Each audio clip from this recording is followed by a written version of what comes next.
ধরে নিয়ে প্রথমে তার বন্ধুর বাসায় রাখছে, সুমিতার বাসায় রাখছে। পরে সুমিতার বাসা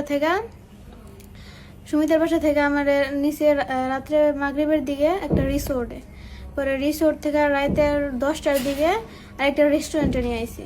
পরে রেস্টুরেন্টে না আরো ওর বন্ধুরা অনেকেই, উজ্জ্বল, সুমিত, আরো এই যে পাপ্পু এও ছিল, আবার সুহান রে মনে হয় উকিলেই দিছে, এমনি বিয়া পড়াইছে।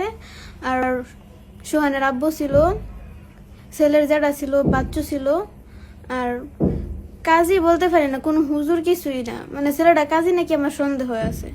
ওরা এই বিয়া পড়াইছে, কবুল টবুল কই এগুলো আমার ভয় দেখা বলাইছে, বলছে যদি আমি এগুলো না বলি তাহলে আমার আব্বুরে আমার বাইরে তা করে মেরা লাগবো। তা করে সেফরা লাগে আমি কথাগুলো বলছি। একটা নেওয়া হয়েছে থানার মধ্যে, আরেকটা নেওয়া হয়েছে বাড়িতে। যদি আমি তা করে না বাঁচাই, তা করে জেল থেকে না বার করি, তাহলে আমার আব্বুরে মেরা লাগবো, আমার ছোট ভাইরে মেরা লাগবো। তারা আমার উঠায় নিয়ে গেছে, চুরি ধরে নিয়ে গেছে। যদি আমি না বলি তখনই আমার মেরা লাগবো। আমি ভয়ে তাদের সাথে গেছি।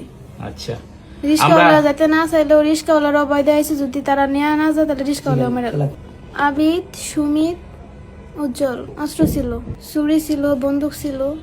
আমি জানি না কোর্ট ম্যারেজ কেমনে করছে, আমি এগুলো কিছুই জানি না। স্বাক্ষর নিচে তারা আমার জোরপূর্বক সাইন নিছে, তারা হাত ধরে আমার লিখাইছে।